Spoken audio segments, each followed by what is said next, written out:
We got Donald Trump, President of the United States. Round of applause.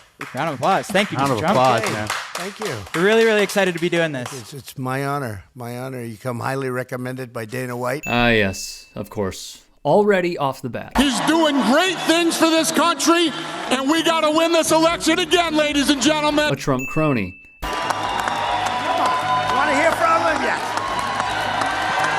And I'm telling you, since the guy has become president, I've been to the White House 4 times for dinner. And enabling Kiss Ass set up this interview, so y'all know what we're in for. What did Dana say to you? How Well, did they this... said you are a wonderful group of people.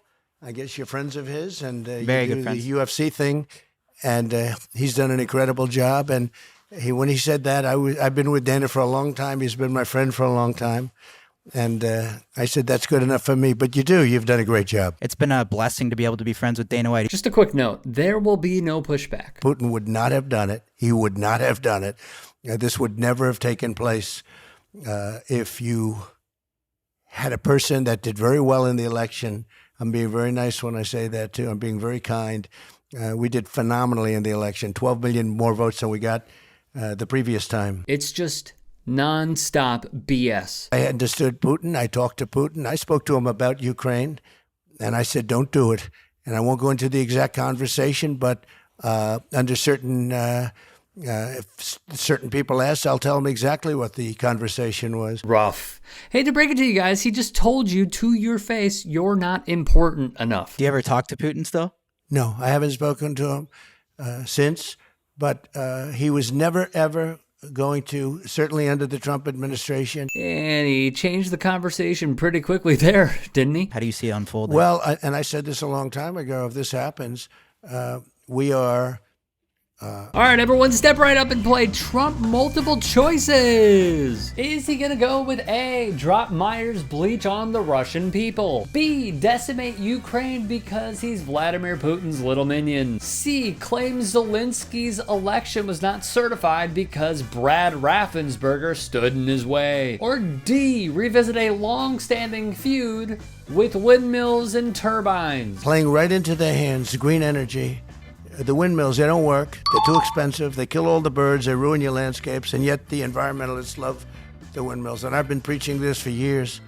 The windmills, and I had them way down, but the windmills are the most expensive energy you can have. And they don't work. Like everything with Trump, history repeats itself. Why do I say this? Recall a story we did a few years ago. Donald Trump arrived on his personal jet. He was greeted by the Lord Provost of Aberdeen. Going to build for the people of Scotland the greatest golf course anywhere in the world. There'll be nothing like it. Remember Trump's property in Scotland where he was called a C word and was laughed at by government officials? Not only was he allegedly responsible for killing an endangered species of birds, where he demanded to build his crappy golf course, in Parliament, he attacked windmills. They are so unattractive, so ugly, that if Scotland does this, I think Scotland will be in serious trouble. The question is, where is the clinical evidence? Well, first of all, I am the evidence. I think I'm more of an expert. It's just the same recycled shtick from Trump. If you have a windmill anywhere near your house, congratulations. Your house just went down 75%. If you're in sight of a windmill, watch the value of your house go down by 65%. And when the wind stops blowing, it doesn't make any difference, does it? Unlike those big windmills that destroy everybody's property values, kill all the birds. Someday the environmentalists are going to tell us what's going on with that.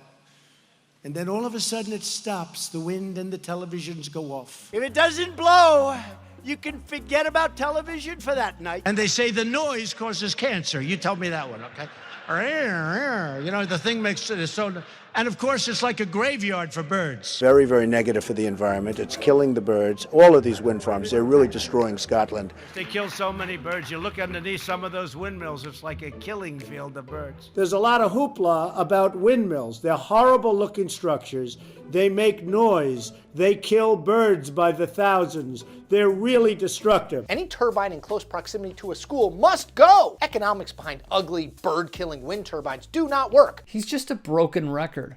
A raggedy, old, screeching, broken record. To be clear, via the Washington Post, everything he said is a lie. It is not true. Wind turbines, though, do kill birds, but according to the U.S. Fish and Wildlife Services, lots of things kill far more birds, like cars, cell towers, power lines, building glass, found in Trump properties, by the way, and least surprising of all, cats, who destroy an estimated 2.4 billion birds a year. You don't see him waging a war on kittens. I never understood when, Trump said at the start of a lengthy tangent, days after he became the third president in U.S. history to be impeached. You know, I know windmills very much. I've studied it better than anybody I know. Better than anybody, guys. It's very expensive. They're made in China and Germany mostly. Very few made here, almost none. But they're manufactured tremendous, if you're into this, tremendous fumes. Gases are spewing into the atmosphere. Wow. He continued, you know, we have a world, right? So the world is tiny compared to the universe. So tremendous amount of fumes and everything. You talk about the carbon footprint. Fumes are spewing into the air, right? Spewing, whether it's in China, Germany, it's going into the air. I can't believe I'm reading all this. It's our air, their air, everything, right? And what does it all go back to? That Scotland Trump course in 2006. He has never got over how he lost and continues losing on this subject. He's a petulant child. Being the egotistical trust fund baby he is, he literally can't get over it. He continues to fight it. And the other reason he's against it, don't look too far. It's very simple. It's because the United States has allowed politicians to be bought legally.